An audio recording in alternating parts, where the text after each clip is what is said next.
pagi. Rekan-rekan, hari ini kita akan ketemu lagi dengan materi baru yang dibuat sebagai bahan asinkronus ya, mata kuliah Psikologi SDM atau Human Resource Business Partner. Ini adalah mata kuliah MBKM ya, yang baru nih ada di semester ini untuk level sarjana di Universitas Padjadjaran. Nah, rekan-rekan, tentu saja ya sebagai pengantar banyak topik-topik yang sudah kita lalui gitu ya. Nah, sekarang kita akan masuk topik berikutnya. Nah, sekarang kita akan bahas pengantar saja mengenai talent management ya. Saya akan share screen materinya. Iya. Nah, rekan-rekan, kalau kita bicara tentang talent management, akan terpikirnya seperti apa ya talent management ini? Nah, di dalam perusahaan atau dalam organisasi yang banyak gitu SDM-nya, yang memiliki sekumpulan orang yang kemudian bekerja di dalamnya untuk mencapai goal tertentu, ini akan terdapat variasi ya, yang menunjukkan potensi atau kapabilitas orang-orang tersebut. Jadi meskipun memiliki misalnya ya keterampilan yang sama, misalnya sama-sama memiliki keterampilan dari sisi marketing, misalnya gitu ya. Lalu kemudian pengetahuannya juga sama, sama-sama lulusan dari jurusan marketing, misalnya gitu ya. Dalam bekerjanya ada faktor-faktor nih secara psikologis yang akan membedakan antara satu individu dengan individu yang lain, dan kemudian hal ini membentuk performa yang berbeda. Performanya menjadi ada yang lebih menonjol dibanding yang lain, ada yang tampak menjadi lebih mampu memimpin atau membawa gitu ya gerbong orang untuk kemudian mengarahkan menuju pada performa tertentu. Ada yang kemudian wah kok ternyata apa ya track recordnya baik tapi motivasinya kurang misalnya dan lain-lain. Nah, apa yang kemudian kita lihat baik itu dari sisi potensi, bisa juga dilihat dari performa kerjanya, bisa juga dilihat dari kompetensi. Nah, itu adalah talent yang membedakan antara satu individu dengan individu yang lain di dalam melakukan fungsi tugasnya. Jadi misalnya ini ya sekelompok orang banyak ini ya, tapi kemudian hanya 3 orang di sini ya yang kemudian oh ini ya talent-talentnya yang akan membawa gerbong orang ini, yang akan membawa organisasi akan jadi lebih maju kalau punya orang-orang seperti ini gitu. Nah, kalau secara teoritisnya ya, ini berarti adalah kemampuan bagi seseorang di dalam organisasi yang akan membuat perbedaan gitu ya dari satu individu ke individu yang lain dalam menampilkan performanya, dan tentu saja hal ini akan memberikan kontribusi. Pengharapannya tentu saja secara jangka panjang ya pada perusahaan, agar perusahaan atau organisasi dapat menjadi lebih maju, lebih berkembang, dan lebih sustain gitu ya dari waktu ke waktu. Nah, kalau kita lihat sebetulnya tadi talent. Nah, berarti gimana ya caranya agar orang-orang seperti ini nih yang kemudian ada gitu ya di perusahaan kita, ada di organisasi kita, sehingga kita nggak worry terhadap keberlangsungan perusahaan atau organisasi menghadapi persaingan, menghadapi tantangan ke depan, menghadapi masalah-masalah ya yang akan dihadapi oleh organisasi di masa-masa yang akan datang. Nah, jadi diperlukan perencanaan. Bukan hanya merencanakan orang untuk melakukan job desk sehingga perusahaan kita bisa berjalan, namun juga merencanakan perusahaan kita akan berkembang seperti apa sehingga akan diisi oleh orang-orang yang seperti apa, gitu. Jadi kita berbicaranya bukan hanya di fase sekarang nih, bahwa oh dibutuhkan marketing, dibutuhkan keuangan, berarti kita cari ke orang keuangan, berarti kita cari orang marketing. Bukan hanya kondisi saat ini, namun kondisi yang akan datang. Kita butuh orang-orang seperti apa nih agar perusahaan kita bisa berkembang. Kita butuh orang-orang seperti apa agar perusahaan kita bisa mampu nih menghadapi persaingan dan lain-lain, gitu ya. Nah, ini dinamakan dengan talent management. Nah, jadi di dalamnya perlu ada upaya secara sistematik kita mengidentifikasi talent kita itu seperti apa. Karena tentu saja yang disebut mampu bersaing, cocok, bisa bekerja jangka panjang di perusahaan kita, tentu akan berbeda dengan perusahaan orang lain gitu ya. Nah, sehingga perlu ada identifikasi yang spesifik, talent di perusahaan kita itu seperti apa. Nah, dengan demikian berarti kita harus mendevelop gimana caranya orang-orang yang sesuai dengan kriteria itu memang kemudian dapat secara jangka panjang gitu ya berada di perusahaan kita, lalu kemudian juga dapat menampilkan potensinya gitu ya. Potensinya kalau bisa bukan hanya melakukan fungsi tugasnya tapi lebih lah karena untuk menghadapi tantangan-tantangan ke depan gitu ya. Dan berarti di sini ada bagian yang perlu kita canangkan yaitu adalah perencanaan. Apa ya talent itu? Talent di kita butuhnya orang yang seperti apa, kriterianya seperti apa. Tahap yang kedua itu bagian attracting. Apa yang dapat kita lakukan untuk menarik orang-orang seperti kriteria itu bisa masuk ke perusahaan kita. Lalu kemudian yang ketiga itu adalah selecting. Apa ya yang dapat kita lakukan untuk kemudian kita bisa tahu membedakan performa, membedakan kompetensi, membedakan potensi antara satu orang dengan orang yang lain sehingga kita yakin inilah adalah talent kita yang ini bukanlah tapi dibutuhkan untuk menjalankan bisnis kita atau operasional yang ada di kantor gitu ya. Nah, lalu kemudian tentu saja dibutuhkan upaya untuk pengembangan. Karena si talent itu dengan kapasitasnya saat ini, kita akan prediksikan ya bagaimana dia 10 tahun lagi, 20 tahun lagi. Dia butuh apa? Dia butuh kapabilitas seperti apa untuk bisa menjawab tantangan ke depan gitu ya. Sehingga misalnya adakah dibutuhkan pengembangan dari sisi pengetahuan, keterampilan, kemampuan manajemen misalnya ya, atau ya macam-macam ya yang memang kita prediksikan dibutuhkan gitu dalam mengelola perusahaan jangka panjang. Nah, lalu kemudian dalam upaya meretaining, mempertahankan, lalu kemudian memelihara apakah si kapabilitas itu bisa tumbuh kembang dan kemudian bisa dimanfaatkan gitu ya.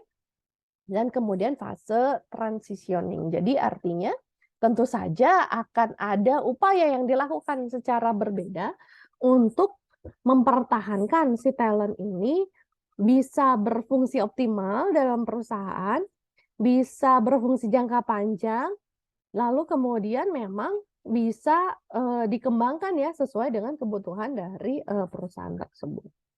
Nah, serangkaian upaya yang kita lakukan untuk memastikan talent itu tumbuh, kembang sesuai dengan manfaat yang diharapkan dimiliki oleh SDM dari perusahaan itu dinamakan oleh talent management gitu. Nah, jadi di sini perspektifnya talent management itu adalah bagaimana kemudian kita akan memahami proses ya yang terjadi di dalam perusahaan, kita jadi mampu mengidentifikasi talent di dalam perusahaan, di dalam organisasi kita itu seperti apa. Nah, lalu kemudian budaya organisasi itu diisi oleh orang-orang yang seperti apa. Bagaimana kemudian organisasi bisa berkompetisi sehingga membutuhkan keterampilan, membutuhkan skill, membutuhkan kompetensi yang seperti apa yang harus dimiliki oleh talent-talent tersebut. Lalu kemudian upaya-upaya apa yang dapat kita lakukan untuk pengembangan gitu ya. Nah, hal ini kemudian akan mencakup tentang bagaimana kita membuat HR planning terkait dengan pengolahan talent, lalu kemudian change management, karena berarti ada hal-hal yang perlu kita kelola perubahannya terkait dengan memastikan si talent memperoleh development, memperoleh apa ya, bertumbuh engagement-nya gitu ya dengan perlakuan-perlakuan yang kita berikan di dalam perusahaan gitu. Nah, jadi memang ya nggak semua orang pastinya ya yang dalam perusahaan itu adalah talent. Karena untuk menggerakkan banyak orang, semua orang ingin bergerak, waduh itu juga sulit ya karena berarti setiap orang pasti punya isi kepala berbeda-beda, bisa jadi nanti akhirnya ingin mencapai tujuan yang berbeda-beda juga. Nah, secara umum kita akan lihatnya ini adalah yang area kalau kurva normal ya, itu yang area sebelah kanan yang disebut talent ya, mungkin hanya sekitar 5, 10, maksimal 20 gitu ya, orang yang ada di company yang merupakan talent gitu. Jadi bergantung pada tadi identifikasi, apa definisi kita terhadap kompetensi dan organisasi kita di masa yang akan datang. Nah, jadi bagaimana kita akan mengelola talent-talent yang ada di dalam perusahaan? Berarti kita harus punya strategi yang akan kita rancang sebelumnya untuk kemudian kita akan membuat perencanaan. Nah, tahap perencanaan ini berarti akan ada talent identification, lalu kemudian menyelaraskan ya goal dari orang tersebut, apakah sesuai nih dengan perusahaan kita, apakah nilai-nilainya cocok gitu ya, termasuk juga dengan budaya sehingga memang memiliki potensi untuk bekerja dalam jangka panjang gitu ya. Nah, lalu kemudian kita melakukan review karena tentu saja ya namanya juga individu ya yang memiliki proses mental. Akan sangat berpengaruh faktor-faktor lingkungan, faktor-faktor situasi, kejadian yang akan mempengaruhi performa individu tersebut di waktu itu gitu ya, sehingga memang harus kita review secara berkala. Bisa jadi pada saat baru, wow dia outstanding gitu ya, jadi masuk ke dalam MT misalnya gitu ya, manajemen training karena dia bagus ini, bisa ini, lulusan ini, punya kemampuan ini gitu ya. Tapi setelah 2 tahun, waduh dia motivasinya kurang, nggak bisa ini, sulit untuk belajar misalnya gitu ya. Berarti posisinya bisa digantikan oleh talent yang lain gitu. Nah, ini berarti memang diperlukan review secara berkala untuk memastikan talent memang berkembang sesuai dengan apa yang kita harapkan. Nah, lalu kemudian berikutnya adalah succession planning. Jadi, tentu saja perlu ada pengelolaan bahwa talent ini itu adalah kunci kunci orang-orang di masa yang akan datang yang akan memegang perusahaan gitu ya. Sehingga perlu ada upaya yang kita bangun untuk memastikan dia memang dapat berkembang sesuai dengan fungsinya dia sebagai talent gitu ya untuk memegang perusahaan di masa yang akan datang dengan menyesuaikan dia strukturnya mungkin, jabatannya mungkin, kesempatan pengembangannya, kesempatan untuk mendapatkan pelatihan mungkin, atau kemudian kesempatan untuk mengetahui bidang ini, bidang itu gitu ya. Atau kemudian pertumbuhannya juga dia jadinya lebih cepat gitu ya. Nah, ini adalah succession planning yang perlu juga kita rancang. Jadi semua orang tahu bukan gara-gara oh anak emas ya dia melakukan itu bukan ya, tapi karena memang ada talent management strategi yang dibuat untuk memastikan talent-talent ini berkembang untuk bisa uh, mengembangkan organisasi di masa yang akan datang. Nah, berikutnya setelah planning itu adalah development. Dari sisi development itu akan ada performance management, berarti kita akan memastikan dari sisi performance-nya seperti apa sih yang diharapkan dari talent tersebut. Apakah sudah terpenuhi kebutuhan dia untuk ini, itu, mengetahui ini, itu, gitu ya, dari performance-nya. Yang kedua, dari sisi development-nya, apakah dia sudah mendapatkan ini, itu, pengetahuan ini, itu, gitu ya, keterampilan ini, itu, manajemen skill yang ini, itu, dan lain-lain, gitu ya. Lalu kemudian dari sisi reward, karena tentu saja, dia secara potensial ya, dan memang akan memiliki potensi gitu untuk memegang jabatan yang lebih tinggi kan berarti ya. Apakah dia diberi kesempatan untuk ini, berarti dia, dapat tunjangan itu, dia memperoleh, status yang ini, berarti, ada tunjangan itu dan lain-lain ya. Dan tentu saja leadership ya. Leadership karena, tujuannya talent itu adalah untuk, bisa menggerakkan organisasi, di masa yang akan datang menjadi lebih produktif, berkembang, mampu bersaing, yang artinya dapat menggerakkan orang-orang yang ada di dalamnya untuk bergerak bersama mencapai tujuan tersebut. Nah, sehingga, diberinya kesempatan untuk menjadi leader dalam skop-skop tertentu, itu juga menjadi hal yang krusial ya dalam kita mendevelop talent-talent kita. Nah, upaya talent kita planning, lalu kemudian di development, berarti kita akan menghasilkan ya atau mencapai hasil yang kita harapkan ya sebagai pengelola dari talent tersebut. Nah, secara umum kalau kita lihat di sini, apa sih role dari talent management dilihat dari kinerja perusahaan secara umum. Ini saya ambil dari salah satu artikel jurnal, yang di bawah itu adalah sumbernya ya. Jadi artinya memang akan ada faktor internal dan akan ada faktor eksternal yang akan mempengaruhi keberhasilan si talent ini untuk tumbuh dan berkembang. Faktor internal berarti kemampuan kita mengidentifikasi talent itu seperti apa, itu akan jadi kunci. Jadi kalau kita salah mendefinisi, lalu kemudian kita tentu saja membuat jadinya kriteria yang berbeda, berarti kan akan diisi oleh orang-orang dengan kriteria yang salah tadi gitu ya. Nah, sehingga tentu saja keberhasilannya akan menjadi berkurang gitu ya, karena tidak sesuai sebetulnya ya, apa yang dibutuhkan dengan apa yang disediakan. Lalu kemudian yang kedua, dari sisi budaya organisasi.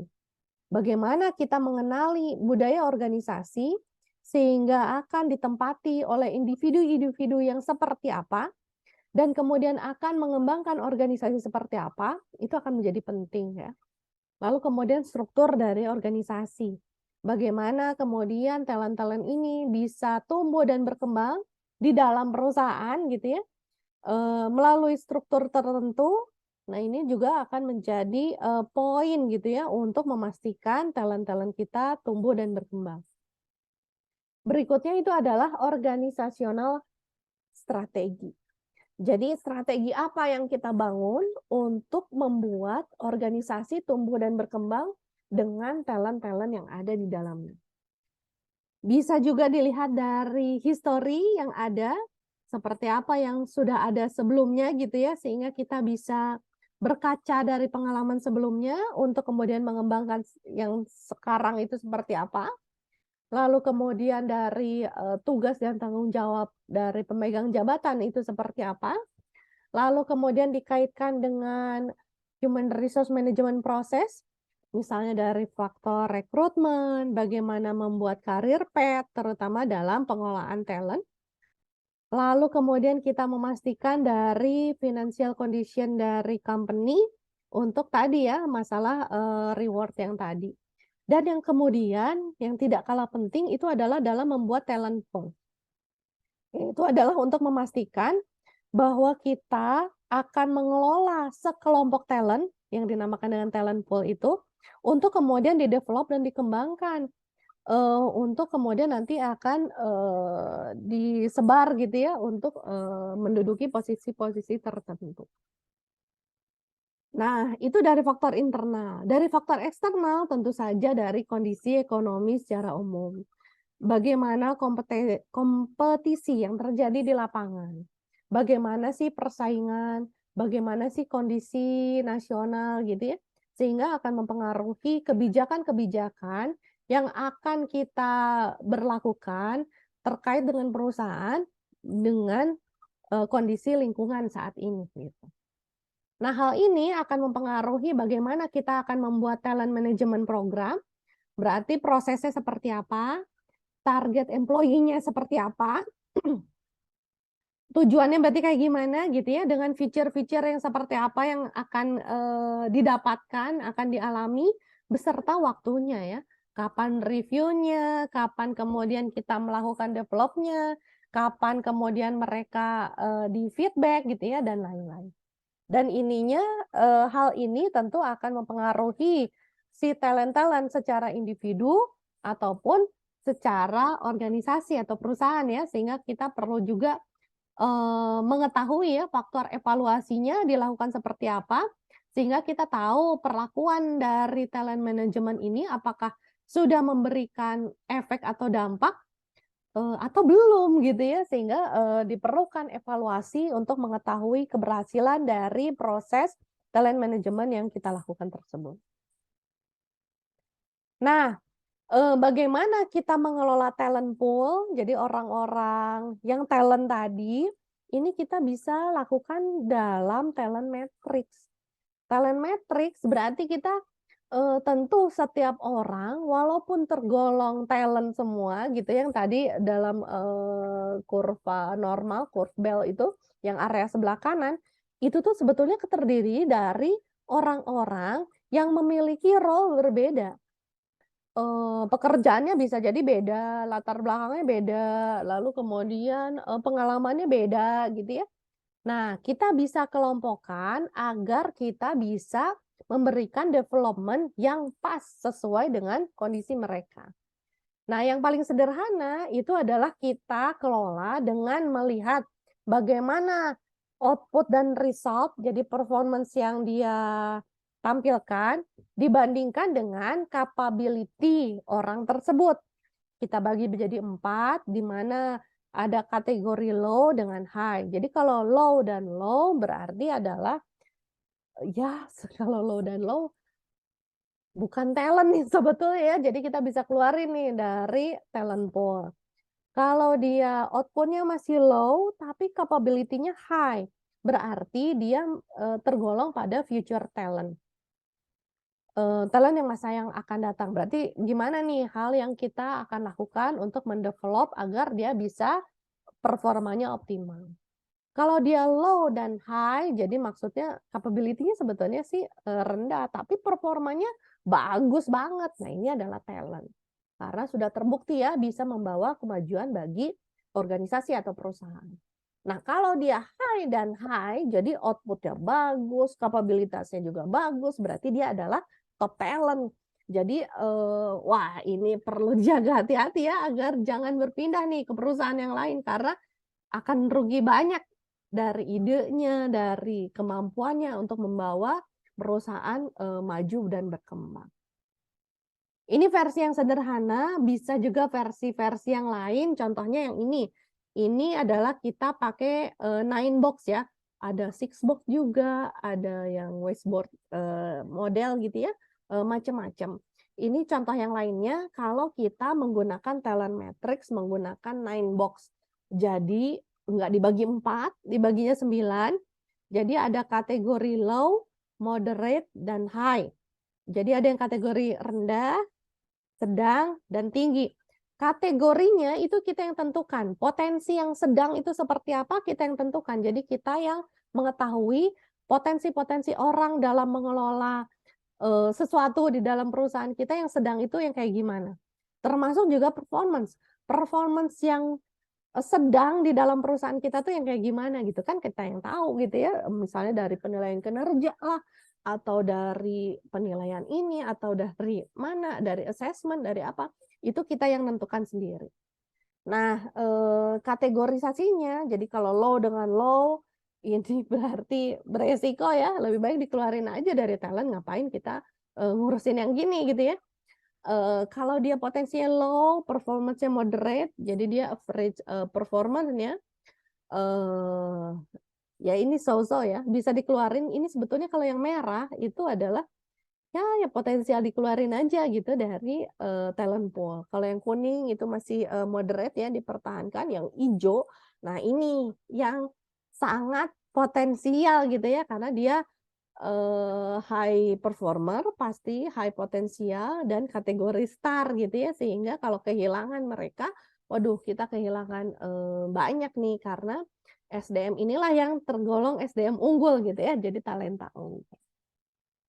Nah, jadi rekan-rekan itu adalah, pengantar ya, sedikit kemudian yang saya sampaikan mengenai talent management, yang kemudian nanti bisa kita terapkan dalam mengelola SDM di perusahaan. Nah, untuk teman-teman yang masih kuliah, teman-teman HRBP ya, nanti akan ada tugas pendalaman yang akan disampaikan dalam live Unpad.